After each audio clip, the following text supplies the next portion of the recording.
a abrirem comigo as suas Bíblias, para que possamos ouvir a palavra de Deus e a mensagem do Senhor nessa noite. No livro de Gálatas, ou melhor, na carta do apóstolo Paulo aos Gálatas, no capítulo de número 1, Gálatas, capítulo 1, nós faremos a leitura e nos concentraremos nessa noite dos versos de número 10 até o versículo de número 24. Gálatas, capítulo 1, do verso 10 ao verso de número 24. Amém?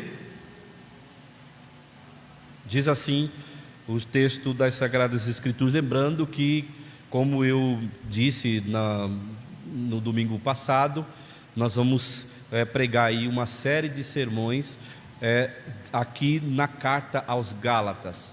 Não é uma série do livro necessariamente, né?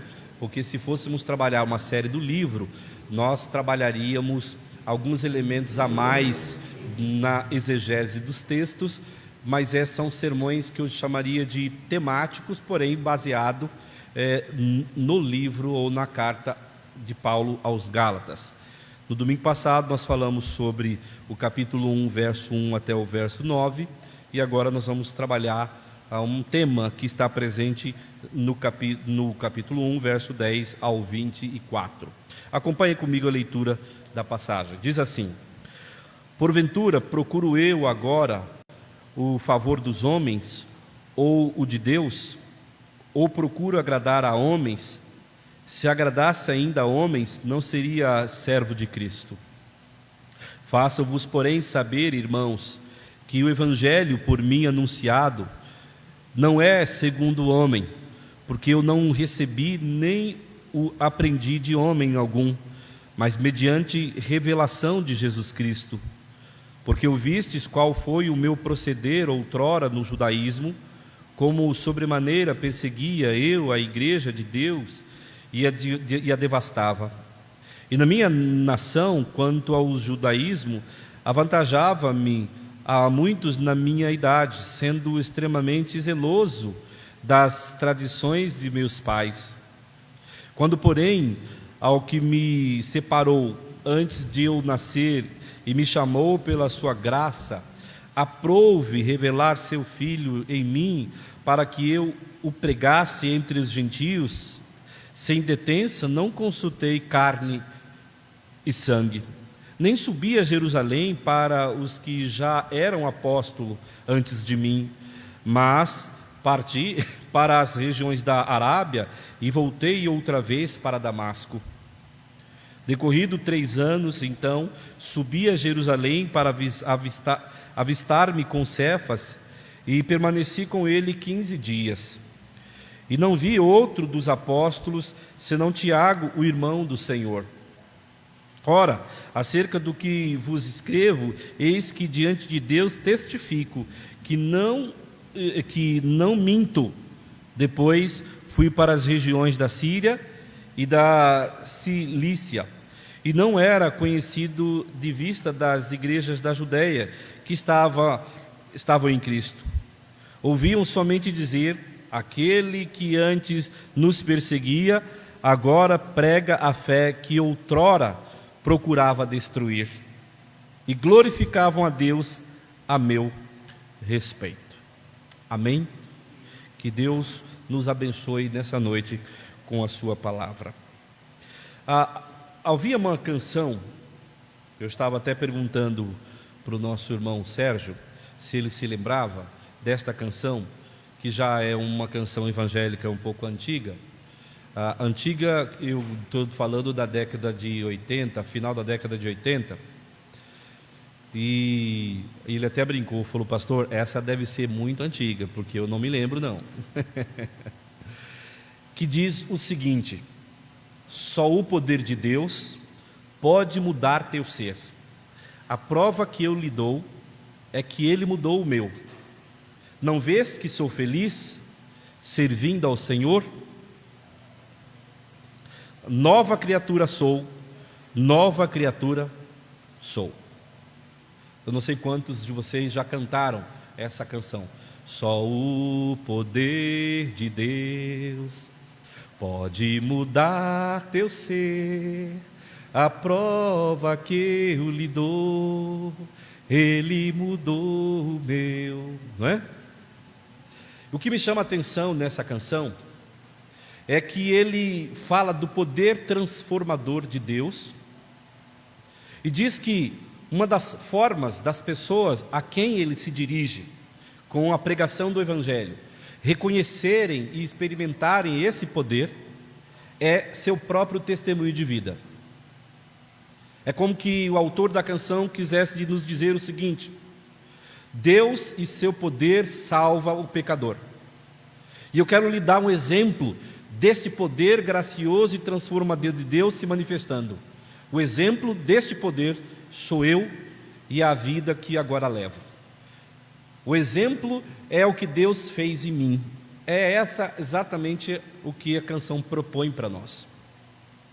E me parece que Paulo está fazendo mais ou menos o mesmo raciocínio dessa canção. Porque Paulo, aqui dos versos 10 até o verso de número 24, desse primeiro capítulo da sua própria carta aos Gálatas, usa a sua pessoa e a experiência da sua conversão para provar uma tese teológica. E essa tese teológica está relacionada ao poder transformador do Evangelho. Portanto, o que nós temos aqui é o exemplo de uma vida transformada pelo Evangelho. Daí então, eu quero meditar nesta noite com vocês sobre esse tema. Vidas transformadas pelo Evangelho. E por que eu disse que o apóstolo Paulo oferece como exemplo, como ilustração, até diria como prova, a sua vida como exemplo?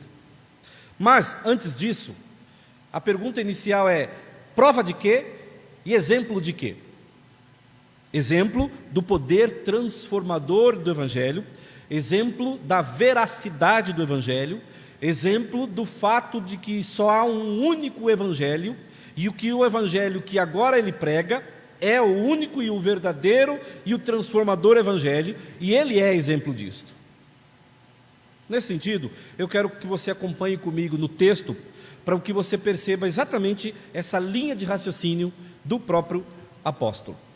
Veja como ele começa no verso 10. Olha aí para a sua Bíblia e acompanhe a leitura, para que você perceba isso com clareza. Ele insere a si mesmo. Do versículo 1 ao versículo 9, ele fez uma espécie de defesa do Evangelho. Ele usou aí algumas vezes a palavra Evangelho, porque o propósito dele era defender o Evangelho, e ele disse que o Evangelho era puro, simples, verdadeiro, único. E agora ele começa a falar um pouco de si, e ele diz: procuro eu agora o favor dos homens ou de Deus? Ou procuro agradar a homens? Se agradasse ainda a homens, não seria servo de Cristo. Aqui a probabilidade é que ele está tentando dialogar aqui com um grupo de pessoas que estava passando pelas igrejas por onde Paulo havia anunciado o Evangelho de Cristo, e estavam dizendo que o apóstolo Paulo pregava o Evangelho de Jesus por interesses outros que não a glória de Deus e a promoção do próprio Evangelho Salvador de Jesus. Como se ele tivesse algum outro interesse de natureza humana, talvez até financeira, ou de qualquer outra natureza, porém não propósito divino, de pregar o Evangelho. E aí ele começa a dizer: de maneira alguma, eu não estou aqui para buscar favor de homem. E o Evangelho que eu prego, versículo de número 11, faço-vos, porém, saber, irmãos, que o Evangelho por mim anunciado não é segundo o homem. Eu não estou buscando os favores dos homens, nem de vocês, como o Evangelho, a palavra de Deus que eu prego, não procede de homens. Eu não quero os favores dos homens. O que eu prego não procede dos homens. O que eu prego procede de Deus. O evangelho que eu anuncio a vocês veio da parte de Deus. O evangelho que eu os preguei, e nos primeiros versos de Gálatas ele diz que eles receberam e acolheram esse evangelho, os Gálatas. Por isso no verso 6 ele se admirou de que, embora eles já tivessem ouvido a pregação do evangelho e acolhido em seus corações o verdadeiro evangelho, agora eles, ou parte deles, estavam dando ouvidos a um falso evangelho. E ele então diz: o evangelho que eu prego, ele não é falso, entre outras coisas, porque ele não procede de homens, e eu não estou aqui para buscar favores de homens, incluindo de vocês. O evangelho que eu prego é o evangelho de Deus, foi dado a mim por Deus. Essa é a afirmação básica dele. E aí então, para oferecer uma espécie de prova ou um exemplo de vida como testemunha, ele oferece a sua própria vida. E você vê isso a partir do verso 12 até o verso 24, porque lá nesse trecho ele está falando da pessoa dele. Olha como ele raciocina, verso 12: porque eu não recebi, nem aprendi de homem algum, mas mediante revelação de Jesus Cristo. O que ele está dizendo aqui? Eu não aprendi esse evangelho, nem recebi esse evangelho de homem algum.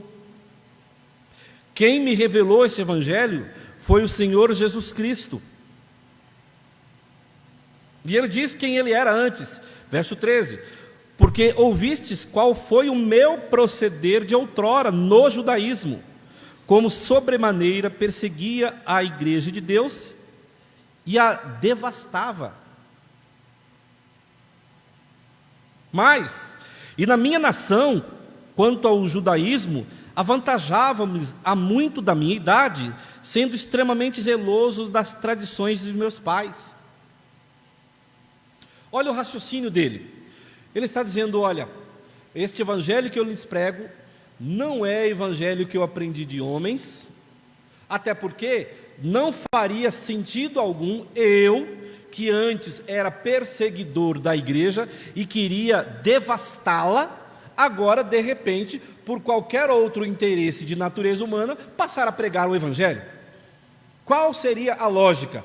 Eu, que me considerava um judeu extremamente zeloso, eu que, segundo da minha idade, ninguém se assemelhava a mim, eu que havia vivido dentro do judaísmo de maneira severa e dedicada, eu que entendia que o cristianismo era uma espécie de distorção do judaísmo, agora de repente, sem uma obra divina ter acontecido em mim, passaria, por causa de interesses financeiros, a pregar o evangelho que um dia eu combati? Qual o sentido disso? Não faz sentido. Esse é o raciocínio dele. Portanto, ele está tentando aqui derrubar a argumentação de que talvez ele pudesse estar pregando o evangelho por interesses que não fossem o propósito de Deus. E ele então ilustra isso com a sua vida, com o seu testemunho. E aí, na sequência, ele vai dizer assim: sabe quando é que eu passei a pregar o evangelho? Não foi quando eu percebi que eu poderia obter lucros humanos, não foi porque eu percebi que eu não tinha outra saída a não ser mudar do judaísmo para o cristianismo. Eu comecei a pregar o evangelho quando aquele que desde criança me separou e me chamou, me trouxe para a presença dele, e para que daí em diante eu pregasse o evangelho. Verso de número 15, olha aí: quando porém ao que me separou antes de eu nascer e me chamou pela sua graça, aprouve revelar seu filho em mim, para que eu o pregasse entre os gentios sem detença, não consultei carne nem sangue. Sabe quando é que eu passei a pregar o evangelho? Não foi quando eu percebi que poderia obter lucro. Não foi quando eu percebi que isso daria fama para mim. Não foi porque percebi que isso facilitaria o meu trânsito nas camadas sociais mais elevadas da sociedade. Não foi porque eu percebi que eu poderia desfrutar das benesses de estar servindo o Filho de Deus. Não! E aí então decidi ser um pregador aos gentios e aos judeus do Cristo. Não, foi quando Deus, que antes mesmo de eu nascer, me chamou e me separou, resolveu revelar seu Filho a mim. Foi quando Cristo se revelou a mim.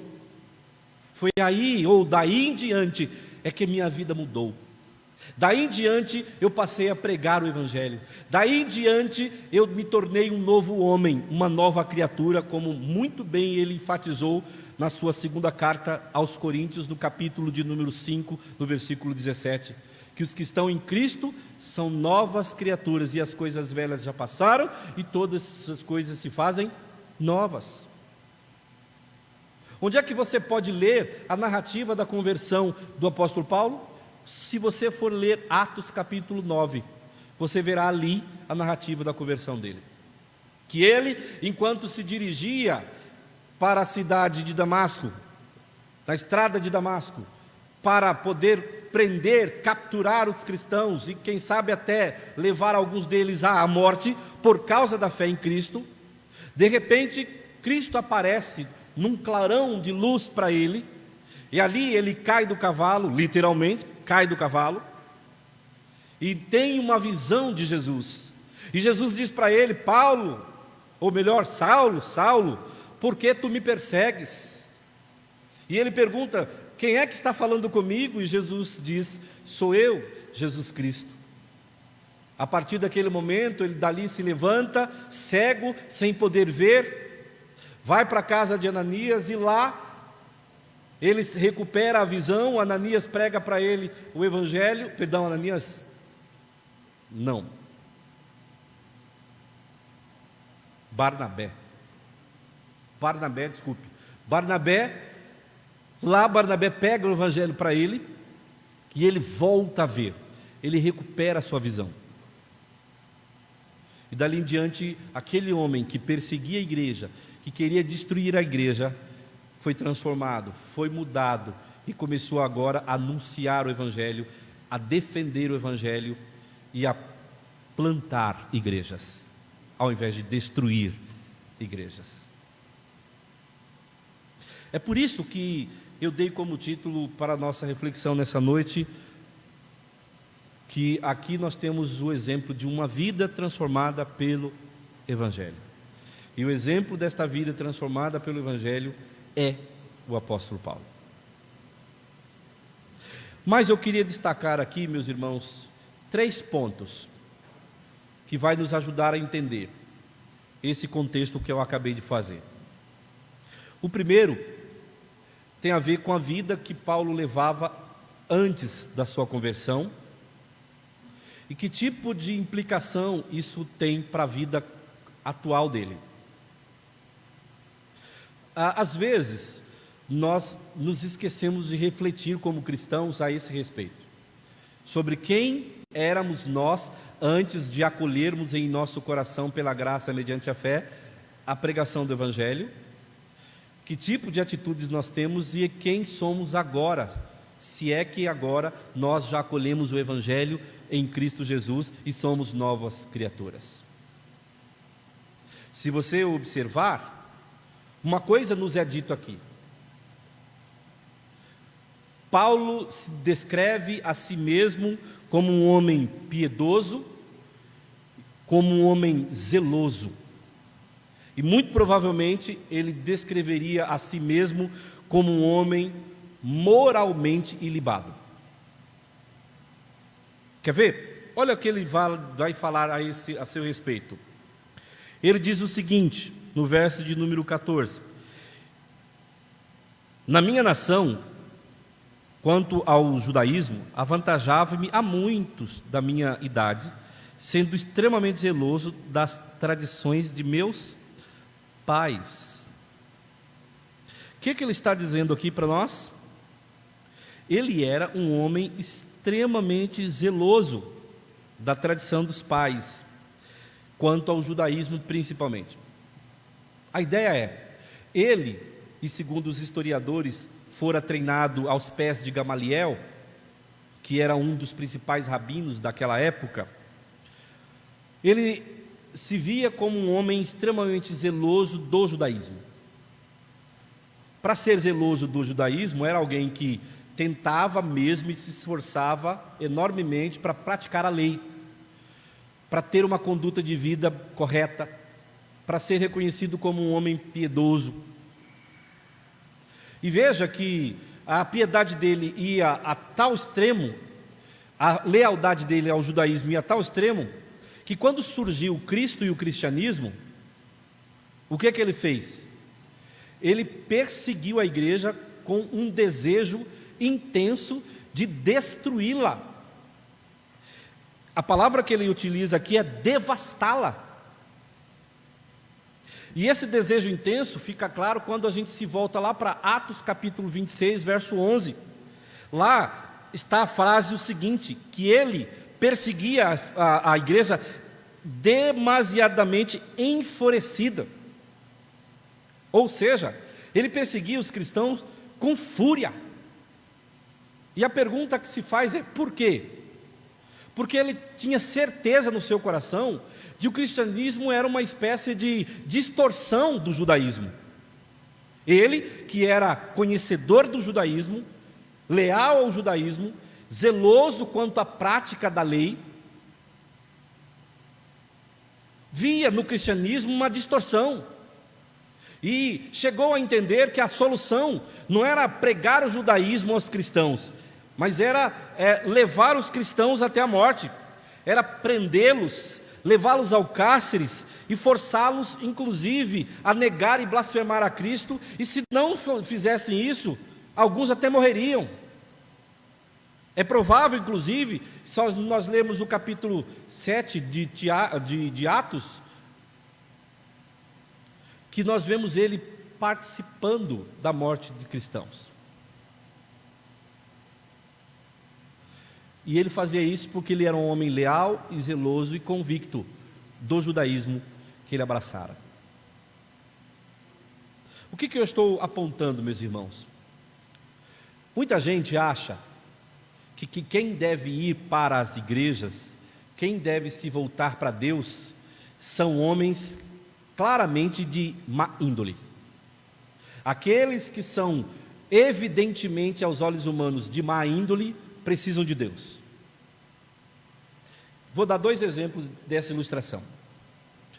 Lá em Mato Grosso, os missionários fundaram uma escola, se não me engano, na década de 30 do século 20, 1930 mais ou menos, na Chapada dos Guimarães, chamado Colégio Buriti. E esse Colégio Buriti era bastante conhecido. E houve um tempo em que, e como ele era de sistema internato, houve um tempo em que os pais que tinham filhos meio que rebeldes, né? Uma das soluções dos pais para esses filhos rebeldes era enviá-los para o Colégio Buriti, porque o Buriti era de sistema internato e era uma escola evangélica. Quem sabe poderia dar um jeito naquele menino. A ideia era a seguinte: o evangelho cura esse tipo de delinquência, rebeldia. Outro exemplo é pessoas que, quando amigos, você começa a ir para a igreja, os seus amigos começam a dizer assim: não, rapaz, olha, você é uma pessoa boa, esse negócio de igreja é coisa de gente que está perdido. Olha, ou então, quando você escuta histórias de famílias que estão destroçadas por conta de alguém que está nas drogas, na violência, na bebida ou envolvido com crime, e você fala assim: ele precisa de Deus na vida dele. Você já notou que não são poucas as vezes que a nossa percepção é de que quem mais precisa de Deus, do Evangelho e da transformação é esse tipo de gente que tem uma vida desregrada, que todo mundo vê. Paulo era assim? Paulo estava longe disso. Paulo era um homem correto, de acordo com o judaísmo. Paulo era um homem honrado, de acordo com o judaísmo. Paulo era piedoso e zeloso, de acordo com o judaísmo. Muito provavelmente ele não havia se envolvido com nada disso, mas ainda assim era um homem que carecia de transformação. Era um homem que carecia de conhecer a verdade. Era um homem que carecia do toque de Deus. Era um homem que carecia de que as escamas de seus olhos caíssem para que ele enxergasse o verdadeiro Deus. Portanto, não são só pessoas envolvidas com pecados absurdos, grosseiros, não são só pessoas envolvidas com crime, drogas e vícios que precisam do Evangelho. É toda e qualquer pessoa, por mais tranquila, pacata que ela seja, por mais gente boa que ela seja, ela necessita da transformação que o Evangelho pode lhe provocar. Ela necessita que as escamas dos seus olhos sejam retiradas para que elas enxerguem a verdade e abracem a Jesus como seu único e suficiente Salvador. Talvez você mesmo já tenha conhecido alguém que você disse assim: olha, ela é uma excelente pessoa, boa pessoa, só falta Jesus na vida dela. Alguém já conheceu alguém assim?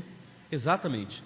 Mesmo as pessoas mais excelentes que você conhece também precisa do Evangelho, da transformação que o Evangelho pode realizar. Porque sem a transformação do Evangelho, sem o reconhecimento da verdade do Evangelho, que é a pessoa e a obra de Jesus, esta pessoa, por melhor que ela seja, por mais moralmente ilibada que ela seja, ela estará condenada a passar a eternidade no inferno.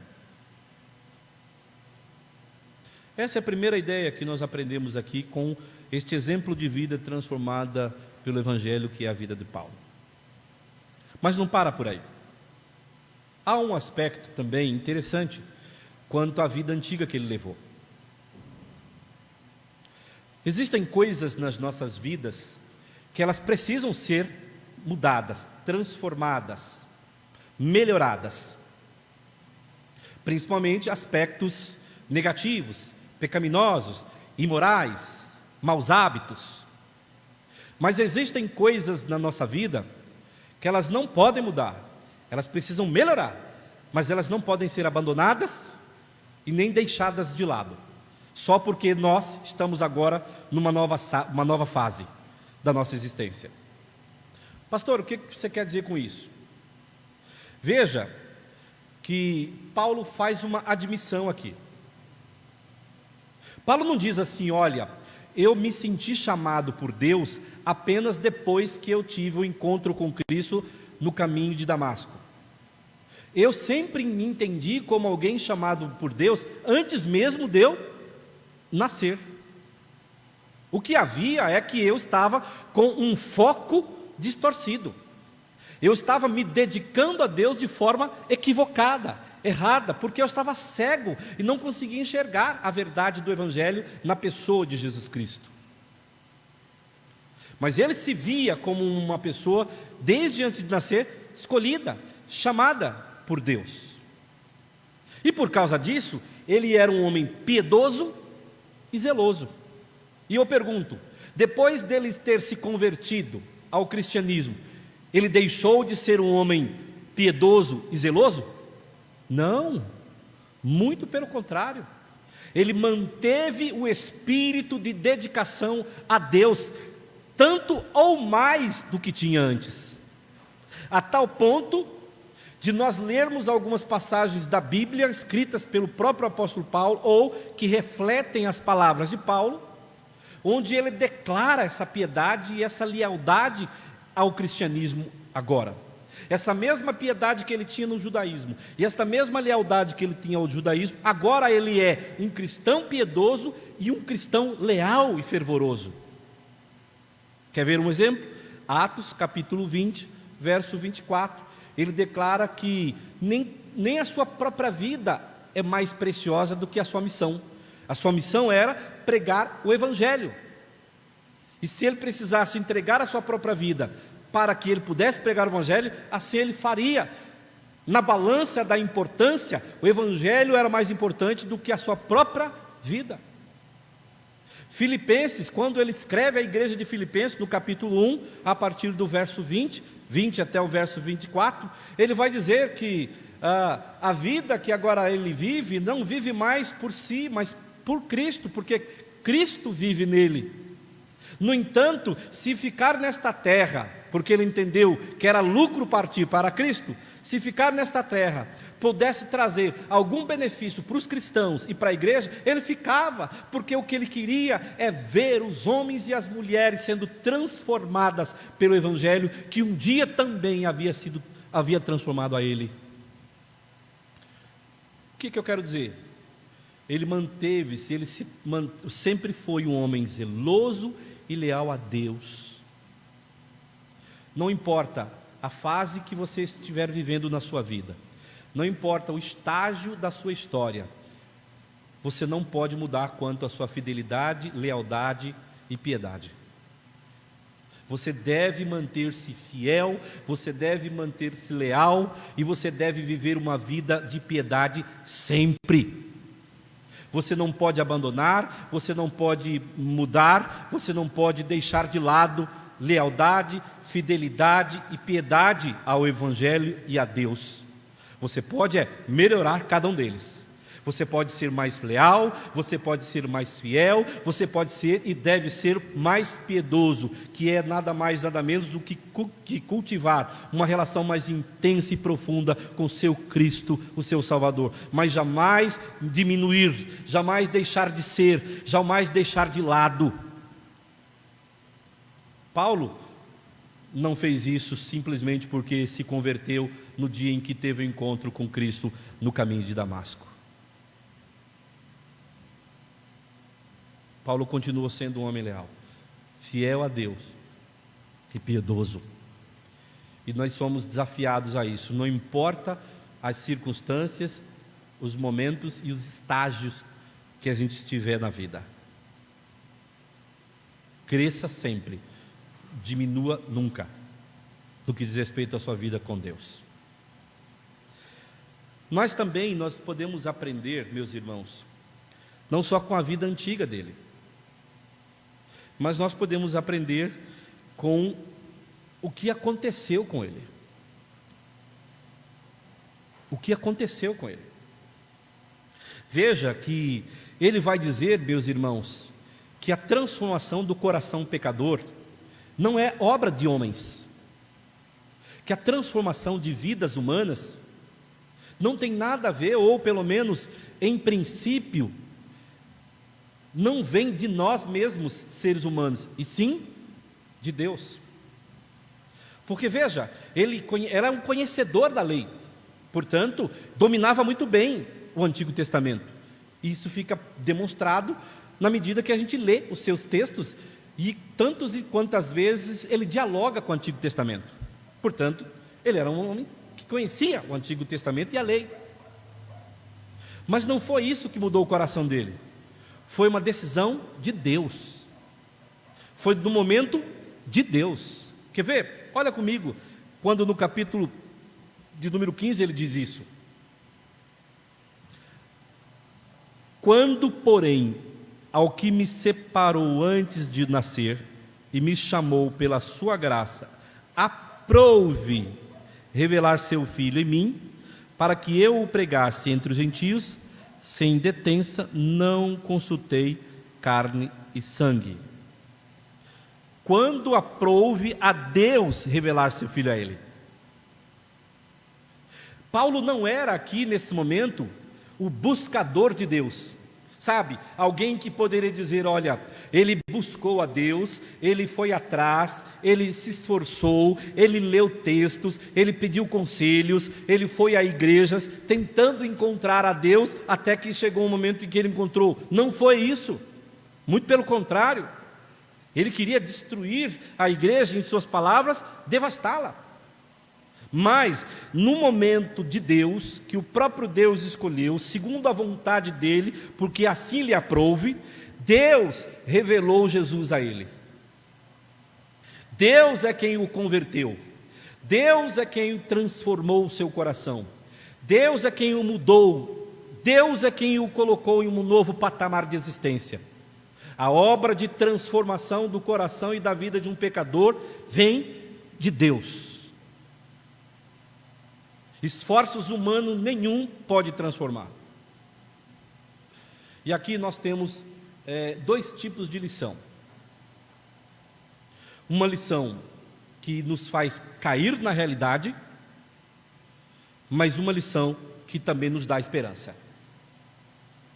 Que tipo de lição nos faz cair na realidade? Gente, muitos de nós se culpam por não poder transformar a vida de pessoas, não é? A gente adoraria poder transformar a vida dos nossos filhos, transformar a vida dos nossos parentes, não pode. A gente adoraria que nas palavras que saíssem da nossa boca, imediatamente as pessoas caíssem em si como o filho pródigo, alterassem as suas vidas, compreendessem isso e mudassem. Não é bem assim.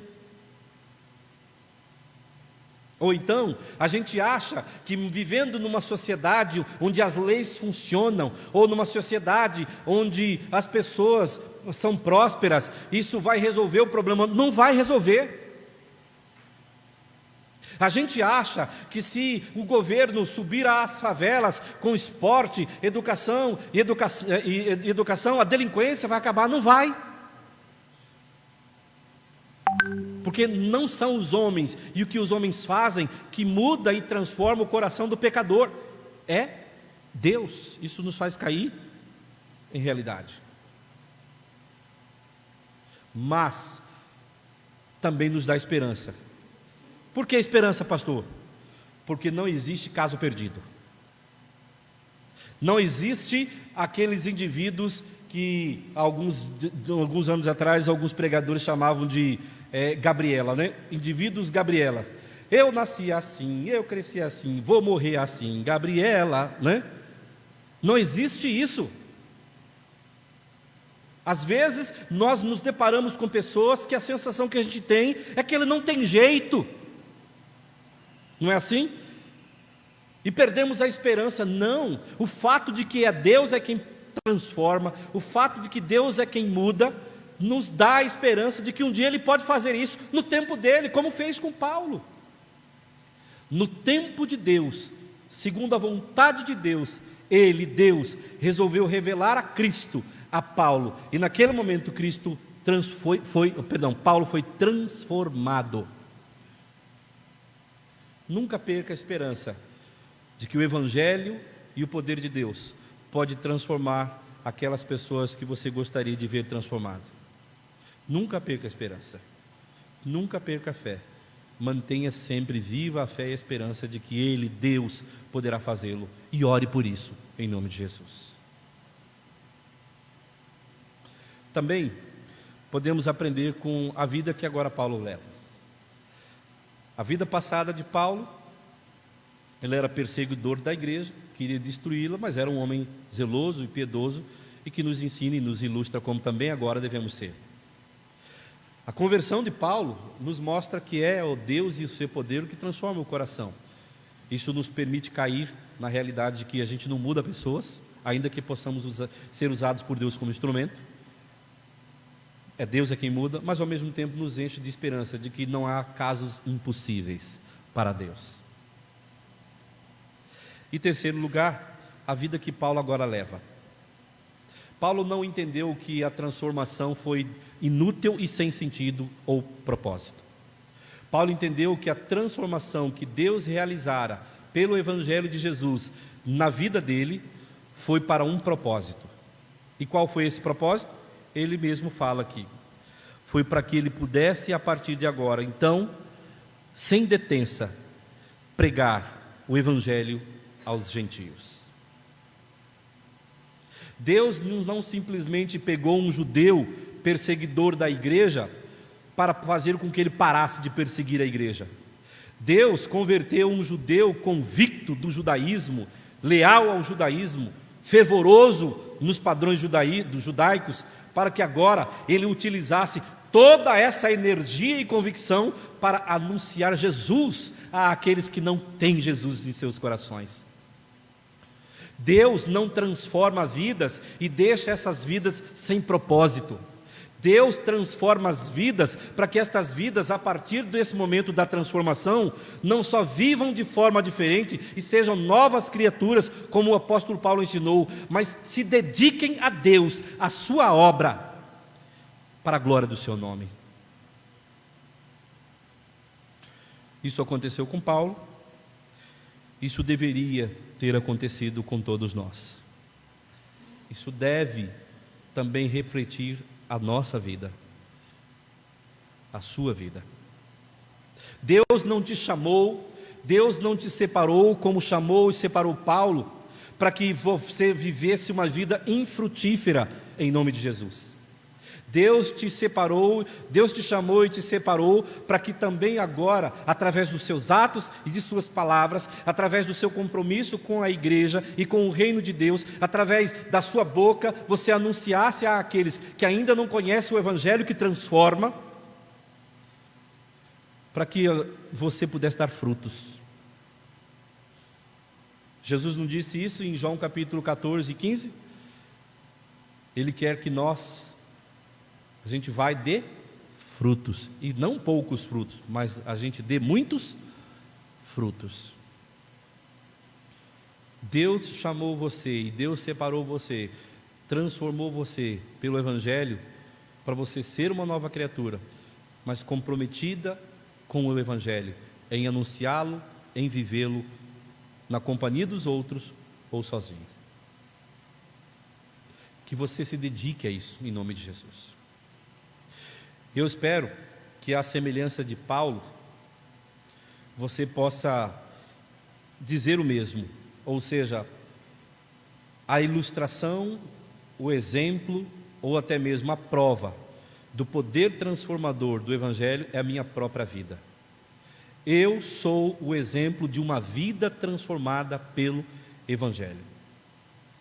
Eu espero que você, de fato e de verdade, na próxima vez que vier a cantar esse cântico que eu cantei no início, antigo, este cântico reflita a verdade sobre a sua vida.